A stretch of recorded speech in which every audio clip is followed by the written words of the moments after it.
Hello everyone. So we are discussing the back exercise questions of the chapter Structure of Atom, and today we will discuss question number 63. So here the question is, the bromine atom possesses 35 electrons. It contains 6 electrons in 2p orbital, 6 electrons in 3p orbital and 5 electron in 4p orbital. Which of these electron experiences the lowest effective nuclear charge? क्या बताना है बेटा? आपको बताना है कि कौन से इलेक्ट्रॉन एक्सपीरियंस करेंगे लोएस्ट इफेक्टिव न्यूक्लियर चार्ज।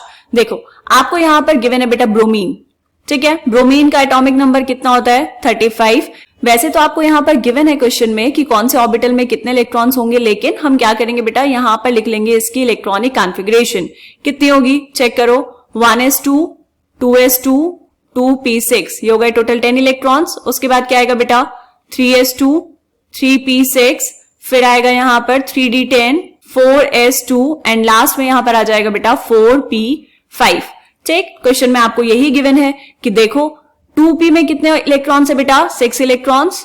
फिर यहां पर 3p में कितने हैं, 6 इलेक्ट्रॉन्स एंड 4p में कितने हैं बेटा, 5 इलेक्ट्रॉन्स। तो पूछा है इन तीनों ऑर्बिटल्स में से जो इलेक्ट्रॉन्स प्रेजेंट हैं इसमें कौन से फील करेंगे लोएस्ट इफेक्टिव न्यूक्लियर चार्ज। तो उससे पहले आपको पता होना चाहिए बेटा कि हम जिसकी बात कर रहे हैं, हम बात कर रहे हैं जेड इफेक्टिव की। ये होता क्या है, देखो अगर आपके पास कोई एटम है बेटा, उसमें यहां पर ये होगा न्यूक्लियस। न्यूक्लियस के आसपास क्या है, न्यूक्लियस के आसपास बहुत सारे शेल्स हैं, ऑर्बिट्स होंगे और इन ऑर्बिट्स में प्रेजेंट होंगे बेटा इलेक्ट्रॉन्स। ठीक है, ये मैंने हाफ ही बनाया, ऑब्वियसली पूरे सर्कुलर ऑर्बिट्स होंगे। हम बात कर रहे हैं कि यहां पर आउटर मोस्ट शेल में एक इलेक्ट्रॉन प्रेजेंट है, दिस इज द इलेक्ट्रॉन। तो ये जो न्यूक्लियस है बेटा, ये कुछ ना कुछ अट्रैक्शन यहां पर लगा रहा होगा इस वाले इलेक्ट्रॉन पर, इसका कुछ ना कुछ न्यूक्लियर चार्ज होगा। लेकिन अब देखो बीच में ये जो और बाकी ऑर्बिट्स हैं, इनमें भी कुछ ना कुछ इलेक्ट्रॉन्स प्रेजेंट होंगे। तो यहां पर जो इलेक्ट्रॉन्स प्रेजेंट होंगे बेटा, वो इस न्यूक्लियर चार्ज को शील्ड कर रहे होंगे। शील्ड करने का मतलब क्या है, न्यूक्लियस के अट्रैक्शन को बाहर वाले इलेक्ट्रॉन तक पहुंचने के लिए अंदर वाले इलेक्ट्रॉन्स, जिनको हम क्या बोलते हैं बेटा, कोर इलेक्ट्रॉन्स, वो क्या करेंगे, उस चार्ज को शील्ड कर रहे हैं। तो जितना न्यूक्लियर चार्ज बाहर इलेक्ट्रॉन पर लगना चाहिए था उतना अब नहीं लगेगा। तो जितना ये न्यूक्लियर चार्ज फील कर रहा है बाहर वाला इलेक्ट्रॉन, उसी को हम बोलेंगे बेटा जेड इफेक्टिव। ठीक है, क्या हमें समझ आया? ओके, तो क्या हम यहां से ये भी कंक्लूड कर सकते हैं बेटा कि जो ऑर्बिट या फिर जो इलेक्ट्रॉन ज्यादा दूर होगा न्यूक्लियस से, उस पे जेड इफेक्टिव कम होगा, है ना, उस पे इफेक्टिव न्यूक्लियर चार्ज कम लगेगा। जो न्यूक्लियस के पास होगा उस पे इफेक्टिव न्यूक्लियर चार्ज ज्यादा लगेगा। क्लियर?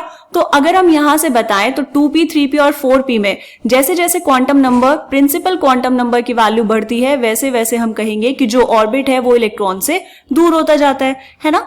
तो अगर हम यहां पर देखें 2p, 3p एंड 4p, इनमें सबसे ज्यादा दूर है 4p।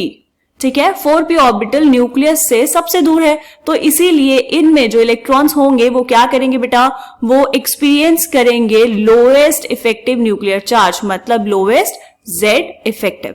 ठीक है, यही आपसे इस क्वेश्चन में पूछा है, तो यही आप लिख देंगे। समझ आया बेटा? तो हम क्या लिखेंगे, 4p electrons, because being farthest from the nucleus they experience the lowest effective nuclear charge. Clear है? सिंपल क्वेश्चन था, बस आपको जेड इफेक्टिव का आइडिया होना चाहिए, तो आसानी से आप कर पाएंगे। क्लियर? मिलते हैं नेक्स्ट क्वेश्चन में, तब तक के लिए बाय बाय।